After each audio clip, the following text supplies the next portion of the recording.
Ketika akan mendarat, pilot dari pesawat ini membatalkan pendaratan di bandara tujuan. Tidak lama setelah itu pesawat kemudian jatuh. Bagaimana itu bisa terjadi? Simak kisah lengkapnya.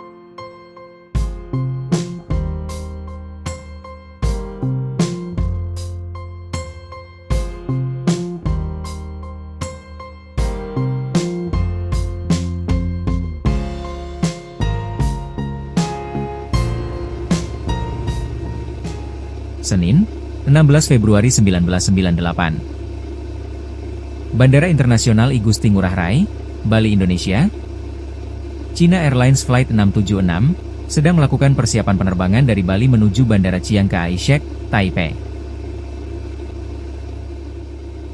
Pesawat yang digunakan di penerbangan ini adalah Airbus A300B4622R.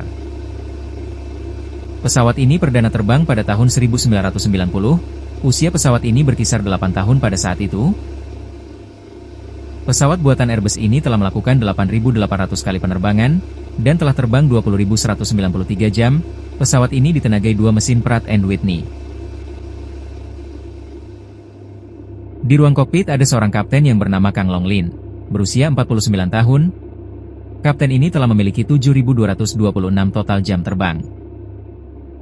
Di sebelahnya ada kopilot First Officer, yang bernama Jiang Dersheng, berusia 44 tahun. Kopilot ini telah memiliki 3.550 total jam terbang. Penerbangan ini membawa penumpang sebanyak 182 orang, dan ada 14 orang kru di dalamnya. Seorang gubernur Ban Sentral Taiwan, yang bernama Xiu Yuandong dan sang istri termasuk sebagai penumpang di penerbangan ini. Dan ada juga 3 orang pejabat Ban Sentral Taiwan lainnya juga ikut terdaftar sebagai penumpang di penerbangan ini. Setelah selesai melakukan boarding, pesawat kemudian diizinkan pushback. Selama pemeriksaan dilakukan, tidak ada ditemukan adanya kerusakan di pesawat.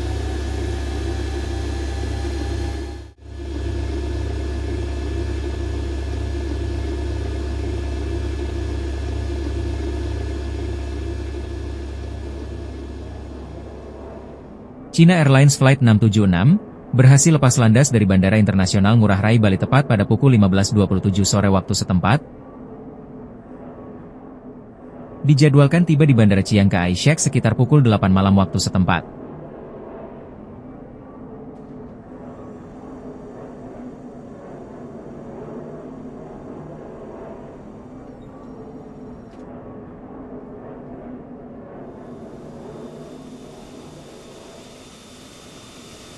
Beberapa jam kemudian, pesawat sudah berada tepat di atas Laut Cina Selatan. China Airlines Flight 676 mulai mendekati Bandara Chiang Kai-shek. Pilot mulai menghubungi petugas Approach Control ATC. Pukul 19.53 malam waktu setempat, pilot sudah tersambung dengan petugas ATC Approach Control. Lalu ATC menginstruksikan pilot agar menurunkan ketinggian menuju 7.000 kaki. QNH 1014 telah diberikan. Namun di sini pilot meminta ke petugas ATC agar mereka mendarat di landasan 05L.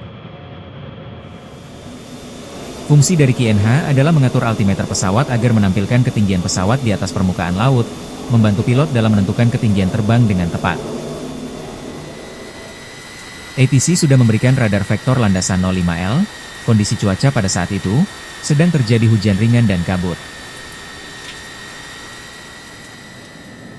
Pada pukul 19.57 malam waktu setempat, petugas Approach Control menginstruksikan Flight 676 agar melanjutkan penurunan ke 4.000 kaki. Namun di sini pilot tidak mengikuti instruksi dari ATC. Sistem autopilot pesawat masih menetapkan ketinggian pesawat sesuai dengan ketinggian yang ditetapkan sebelumnya. Flight 676 sudah melewati ketinggian 10.000 kaki dan sudah dekat dengan bandara tujuan.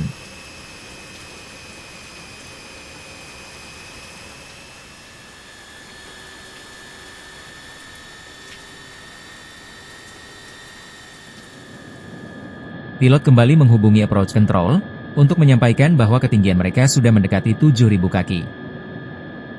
Lalu Approach Control merespon dan segera memperingatkan kembali pilot dari Flight 676 melanjutkan penurunan menuju 4.000 kaki.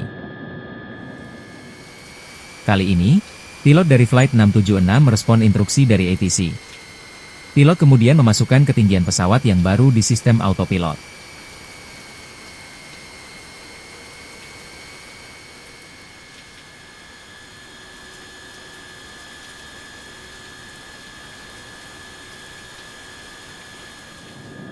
Pukul 20:02 malam waktu setempat, ATC Approach Control menginstruksikan pilot Flight 676 agar menghubungi Tower Controller bandara. Pilot merespon instruksi tersebut, pilot segera menghubungi petugas Tower Controller.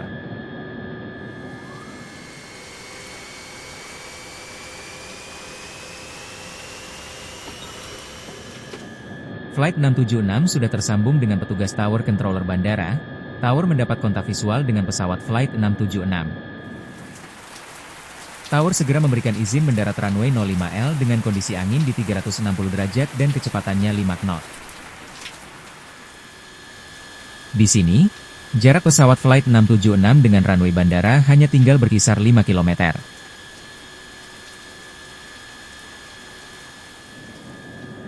Di penerbangan ini, kapten bertugas yang akan memegang kendali untuk mendaratkan pesawat.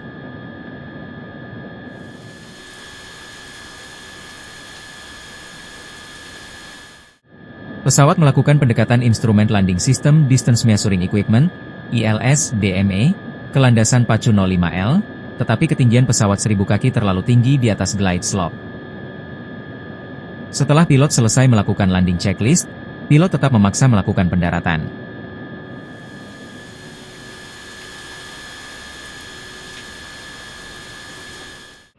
Pilot Flight 676 akhirnya memutuskan membatalkan pendaratan dan segera melakukan go around, dan pilot menambah daya dorong pada mesin. Pilot menaikkan ketinggian dan menaikkan roda pesawat dan flaps pada sayap. Flaps pada sayap pesawat dikembalikan ke posisi 0 derajat. Hidung pesawat terlalu naik mengarah ke atas, mengakibatkan speed pesawat menurun drastis. Tidak lama setelah itu, pesawat mulai mengalami stall dan kehilangan ketinggian.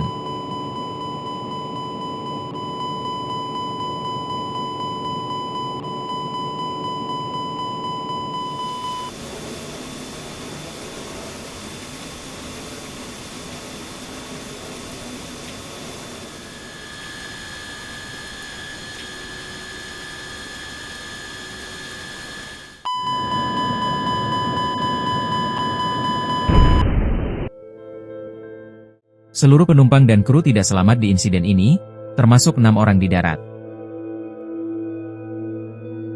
Penyebab insiden ini adalah, selama proses penurunan dan pendekatan menuju landasan, ketinggian pesawat berada lebih tinggi dari jalur normal, koordinasi awak antara kapten dan kopilot yang kurang memadai. Ketika melakukan go around, pilot tidak menyadari hidung pesawat sudah terlalu naik akibat peningkatan daya dorong. Akibatnya, pesawat mengalami stall.